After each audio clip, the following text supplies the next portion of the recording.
were caught trying to steal her stuff. They even got shot at and ran off. Cops showed up looking for the burglars, but instead they say they smelled weed, got a warrant, and ended up charging Glo after discovering a significant amount of marijuana in her master bedroom. The judge dropped the sentence, and GloRilla's best friend hit the floor, literally fainted. Why? Because what happened next is the most unexpected twist in her entire career. A home invasion, felony charges, missing suspects, and she wasn't even home. This isn't just another celebrity scandal. This is the kind of story that'll make you question the entire system. Stay locked in, the full truth is way crazier than the headlines. GloRilla never saw this curveball coming in her courtroom saga. When the verdict dropped, Glo, her day one ride or die, collapsed on the spot, completely overwhelmed. It was a devastating turn of events, the kind that doesn't just shake a career, it detonates it. And trust, the streets are buzzing. Honestly, this might be the wildest courtroom twist I've ever come across. So, what exactly did the judge say that sent Glo crashing to the floor? Stay tuned, because the full breakdown is coming your way. This chaos erupted on July 22, 2025, and it's the kind of headline that'll haunt hip-hop history. Here's where things get real. GloRilla's now facing 2 serious felony charges: possession of over an ounce of marijuana and holding a controlled substance. But don't get it twisted, this wasn't the result of some elaborate DI bust or an undercover sting catching her slipping in a trap house. Nope. The story takes a much darker, stranger turn. Everything unraveled after 3 masked intruders broke into GloRilla's home in Forsyth County, Georgia. They looted high-end jewelry and fled, but not before someone inside the house fired back. And the kicker: GloRilla wasn't even home. She was miles away in Indianapolis, bossing up on stage at the WNBA All-Star Game, stacking checks and doing what stars do. Meanwhile, back at her place, chaos unfolded as opportunists tried to profit off her fame and fortune. I did 3 years in jail. Wow. Yeah, I did. Except from stealing from Kmart cereal. Yeah. That don't sound right. No, I want you to be honest, because you've got this on the paper. I don't like the fact that you dug that up. No, we gonna cut the cameras. No, but dead ass, like, you can go to jail for 3 years for stealing cereal, right? Yes. Let's get one thing straight: GloRilla's Georgia home gets broken into by 3 masked intruders. Shots are fired, valuable jewelry is stolen, and somehow she's the one catching felony charges. Make it make sense. The actual criminals vanished into thin air. But it's GloRilla, who wasn't even in the state at the time, being hit with possession charges like she was running some operation out of her living room. The logic is wild, and the injustice is glaring. Naturally, GloRilla didn't let the narrative spin unchecked. She took to social media to lay the truth out, plain and simple. While she was in Indianapolis, performing at the WNBA All-Star Game, and securing her bag, police were apparently more concerned about weed in her home than the armed robbery that had just gone down. In her words, 1, I wasn't busted. 2, my house got robbed. 3, I wasn't home. Clear, direct, yet somehow, she's the one in handcuffs, while the real criminals are nowhere to be found. Her legal team echoed her frustration, calling the charges absurd and slamming local authorities for their misplaced priorities. It's not just about the charges, it's about the message being sent. A black woman's home is violated, gunfire erupts, and the only arrest made is hers. That's not justice. That's negligence. And the most outrageous part: as of now, there's still been no arrest related to the actual break-in. The folks who turned her house into a crime scene are still out there, while she's battling a system that should be protecting her. But if GloRilla's anything, she's resilient. She posted her $22,260 bond the same day, and kept it moving unshaken, unbothered, and still chasing greatness.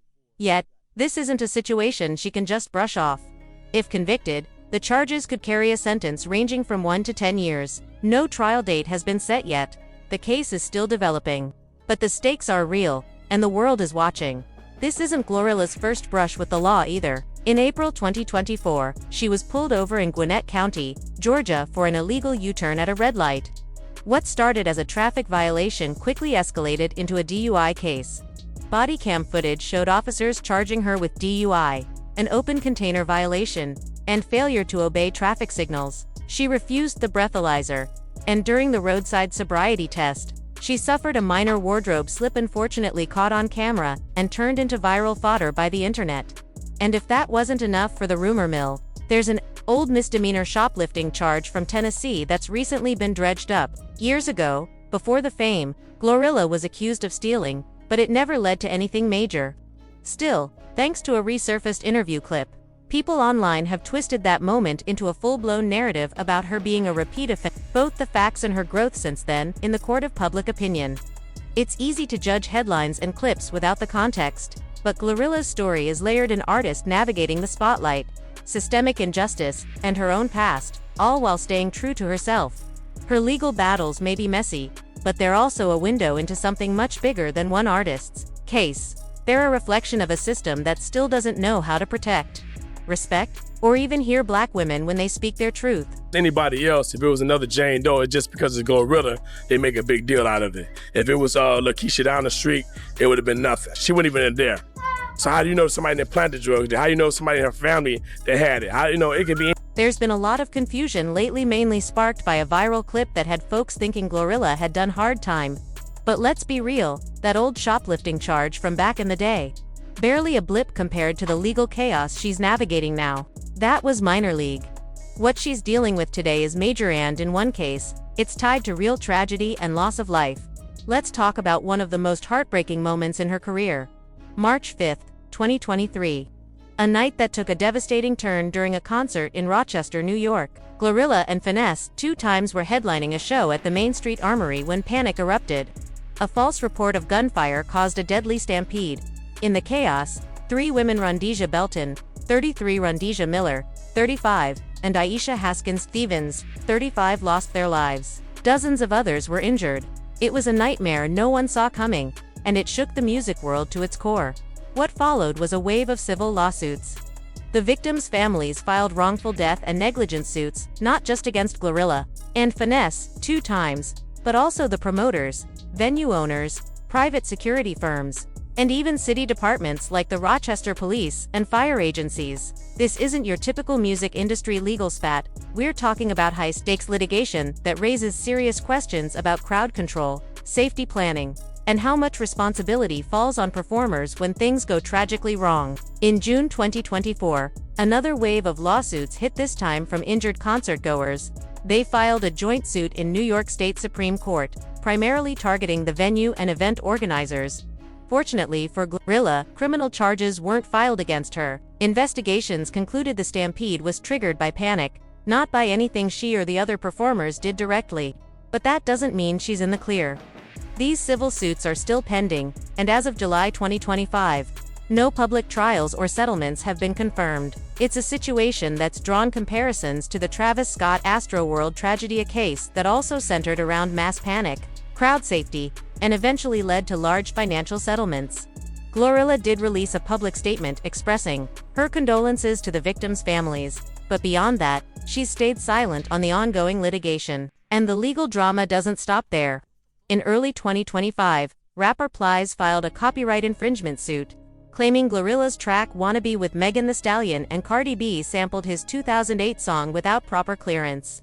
But that didn't last long. By March, the case was dropped either because it lacked legal teeth, or because some backdoor deal got worked out quietly. Either way, it vanished. But just when you thought things couldn't get more bizarre, a Louisiana influencer named Natalie Henderson came out of nowhere in June 2025, claiming she owned the trademark to the phrase, "No BBL," a slogan celebrating natural bodies. She accused GloRilla of using it without permission in both her lyrics and merch. That lawsuit is still pending and has sparked some debate about who gets to own and profit from culturally rooted expressions. On the business front, GloRilla also had to fend off a high-stakes claim from Atlanta investor Aristotle Varner Jr., who accused her of scamming him out of $400,000. According to Varner, he paid her for marketing services and social media promotions she never delivered. It's the kind of mess that tends to follow artists as they transition from indie hustle to major label business, where deals get more complex and sometimes messy. Let's not forget the early drama in her rise to fame. Back in 2022, GloRilla and producer Hitkid clashed over rights to her breakout hit FNF, Let's Go. After she signed with Yo Gotti's CMG label, Hitkid publicly accused her of trying to cut him out of his credits and royalties. It got heated online, and while legal threats were tossed around, no official lawsuit was ever filed. Seems like that one was settled quietly behind the scenes. But when you zoom out, what makes GloRilla's legal battles so powerful and so frustrating is how they expose a deeper issue: the way the justice system treats successful black women, especially those from the hood. How is it that she's the one fighting charges, while the people who actually broke into her home are still walking free? It's not just unfair, it's systemic. It points to something bigger, something broken. And that's why the community's standing behind her. The hood has made their voice loud and clear. They see what's happening, and they're not about to let GloRilla face it alone. I think that's the absolutely most craziest thing I've ever heard, because she wasn't there first and foremost. Second of all, we don't necessarily know what happened in that situation. The robbers could have left it there, anything. Through every twist in this legal saga, GloRilla has managed to stay grounded, composed, and unapologetically herself. Despite the intense pressure from lawsuits, media speculation, and criminal charges hanging in the air, she's navigated it, all with a level head, staying open with her fans, but wise enough not to say anything that could jeopardize her position in court. The legal heat hasn't cooled off yet, but what it has done is reveal just how brutal the intersection of fame, industry, politics, and justice can be, especially for young black artists coming from real struggle. For GloRilla, this isn't just about beating cases. It's about surviving the spotlight without losing her momentum or her identity. And that, right there, may be the biggest test of her career so far. But to understand why her journey matters so much, you have to know where she came from. Gloria Hallelujah Woods, the girl we now know as GloRilla, has one of the most powerful come-up stories in hip-hop right now. Born on July 28, 1999, in Memphis, Tennessee, she grew up in the Fraser neighborhood on the city's north side, the eighth of 10 children in a devoutly religious home. Fraser is a place known for producing both raw talent and tough survivors, and GloRilla embodies both. Her early years were shaped by gospel music, prayer circles, and a strong family unit. Homeschooled until the 5th grade, she later attended Melrose High, and it was during those years that her love for music began to evolve. She didn't start out chasing rap fame. Her first dream was to become a singer. She sang in the church choir, chasing melodies and harmonies with hopes of building a music career around her voice. But when she lost her singing voice as a teenager, something unexpected happened. Instead of quitting, she pivoted.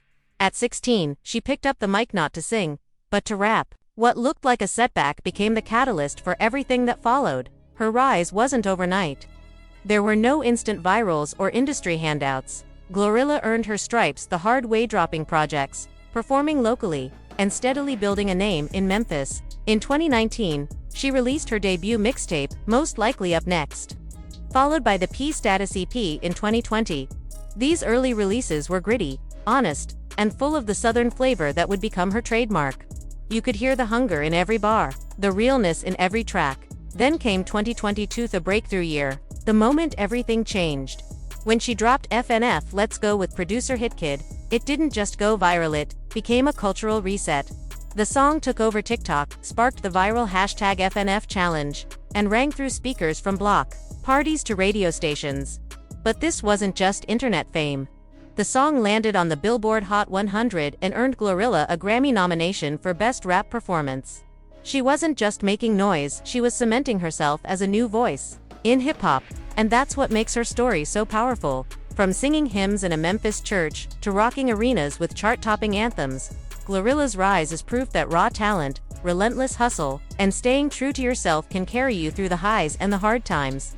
Even now, with legal battles brewing and industry pressures mounting, she's still standing, still grinding, still winning. How proud are you of her?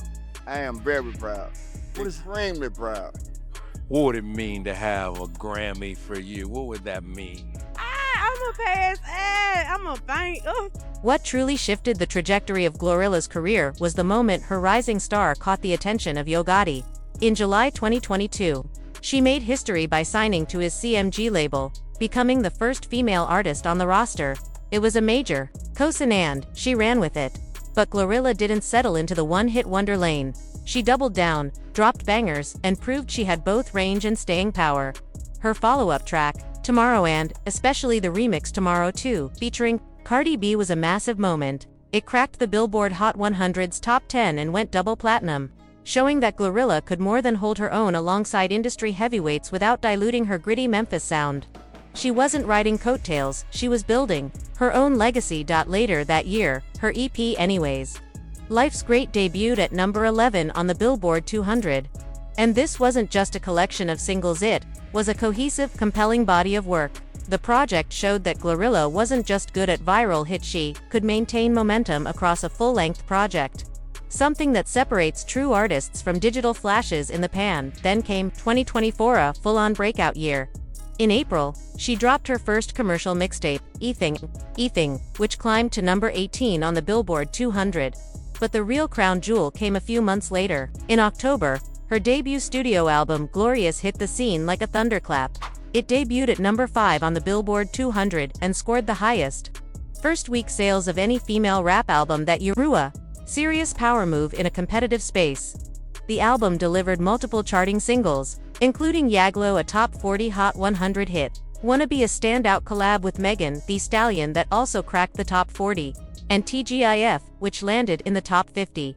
Each track proved something new. She could do radio hits, collaborate with icons, and still keep her bars sharp and her voice real. What makes GloRilla's rise so refreshing is that she's never had to trade authenticity for fame. Her music still carries the rawness of Memphis streets, the resilience of someone who's been through real struggle, and the energy of an artist who's both grounded and grateful. She never lost that choir girl soul, she just learned how to lace it with hard-hitting beats and honest bars. In a landscape where image is often curated to perfection, GloRilla's unfiltered honesty and real-life glow-up have made her more than just a star. She's become a symbol, a reflection of what it looks like when faith, hustle, and raw talent align. Fans connect not just to her sound, but to her story. Because in her wins, they see possibility. And in her music, they hear the echo of their own journey. GloRilla's collaborative game has been just as sharp as her solo work. She's delivered standout features on tracks like Just Say That with Duke Deuce, On What You On with Moneybagg Yo, FTCU with Latto and the Late Gangster Boo, and Sticky with Tyler, the creator of Chromacopia. Her ability to flex across styles and generations proves she can thrive in any lane, whether it's trap, mainstream rap, or alternative hip-hop. The industry has taken notice. In 2022, she won Best New Hip Hop Artist at the BET Hip Hop Awards, followed by the same honor at the 2023 iHeartRadio Music Awards. In 2025, she claimed the Dr. Bobby Jones Best Gospel Inspirational Award at the BET Awards for Rain Down on MIA, when that sparked debate. Critics questioned if an artist known for explicit content should be celebrated in gospel, prompting discussions about genre boundaries and artistic authenticity. Yet her Grammy nominations speak volumes. After her 2023 nod for FNF, Let's Go, she returned in 2025 with 2 more for Best Rap Performance and Best Rap Song for Yaglo. These accolades signal not just career milestones, but GloRilla's growing cultural impact. Her gritty voice, confident delivery, and raw storytelling have carved out a space uniquely hers in modern hip-hop. Her response: gratitude. This something I always wanted to do, and I didn't know it was going to come this fast, she said. I feel blessed. I feel highly favored. You know, my real name is Hallelujah, so I'm highly favored. It's that mix of humility and hustle that defines her. Behind the scenes, GloRilla is just as savvy. In August 2025, she received the BMI Impact Award, recognizing her influence as a breakout artist. Around the same time, she partnered with Checkers for a branded Mila full circle moment. Considering she once worked there before rising to fame. Fans and critics praise her authenticity. Her raspy voice and no-filter style give her music a raw edge that resonates beyond Memphis. That Memphis connection is foundational. Her lyrics, persona, and come up are deeply rooted in her North Memphis upbringing. She doesn't manufacture realness, she lives it. Collaborations with artists like Yo Gotti have only solidified her industry credibility. GloRilla's music is more than entertainment, it's cultural documentation. She voices the dreams and struggles of young people from environments like hers. What makes her journey remarkable isn't just the speed going from her first mixtape in 2019 to Grammy nods by 2022, but how she stayed grounded through it all. As her fame grew, so did public interest in her personal life, especially her dating history. Unlike many celebs, she's been candid about her romantic experiences, pushing back on the expectations placed on women in rap. She's spoken openly about preferring older men, practicing celibacy, and even going 50-50ths in relationships, views that have sparked debate and admiration for their honesty. As of mid-2025, GloRilla has described herself as single, despite rumors. And most of her dating history happened before fame, often unconfirmed or marked by emotional lessons. She's reflected on those relationships, like the 2-year stint with a man who didn't own a car, calling herself a dumb _ for staying. That raw honesty has only strengthened her bond with fans. In a 2024 interview, she revealed flings with 2 music industry men who were publicly in relationships, though she didn't name them. The confession stirred buzz but marked a turning point for her. Frustrated by dishonesty and disloyalty, she declared herself celibate in late 2024 after completing a 90-day celibacy challenge. The decision, both spiritual and personal, became a public part of her identity in music. Despite her commitment to staying single and celibate, the rumors haven't stopped. One persistent story linked her to Drake in 2022, though most believe it stemmed from online interactions, not reality. Still, the media obsession highlights the pressures artists face in the spotlight. Few public moments stirred as much buzz as GloRilla's flirtation with Kodak Black. It started on Instagram Live in October 2022, when he used lyrics from her own song to shoot his shot. While playful, it fizzled quickly.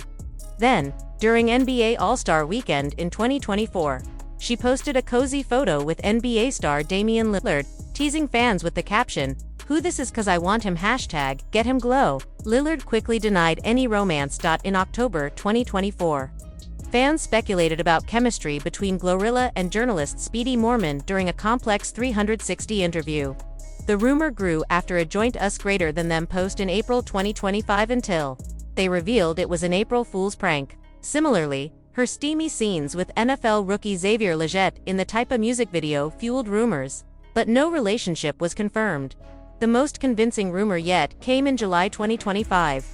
During her birthday trip to Cabo, footage surfaced of her and NBA player Brandon Ingram dancing and holding hands, leading fans to believe a romance was brewing. Neither has confirmed anything. Meanwhile, her close relationship with Yo Gotti has sparked speculation, especially after his rumored breakup with Angela Simmons. A June red carpet appearance fueled sugar daddy gossip, though GloRilla has only addressed it vaguely. Some suspect the rumors stem from tensions with Simmons rather than facts. Regardless of what's true, GloRilla's been clear about what she wants in love: equality, honesty, and spiritual alignment. Her commitment to going 50-50 challenges outdated gender norms and mirrors her independent mindset. Most dating rumors seem exaggerated, driven by celebrity culture and media timing. But what sets her apart is her transparency. She's shared painful pasts, admitted to mistakes, and spoken candidly about heartbreak and growth. That honesty, especially around love and faith, has deepened her connection with fans. Her spiritual side isn't to performative, named Gloria Hallelujah Woods. Her faith journey is real. In 2024, her public celibacy announcement followed a personal challenge and became a turning point both personally and creatively. In the end, GloRilla's story is more than the headlines. From Checkers worker to Grammy-nominated powerhouse, she's built a legacy defined by realness, resilience, and faith. Whether it's music, relationships, or her spiritual path, one thing's certain: GloRilla always keeps it real.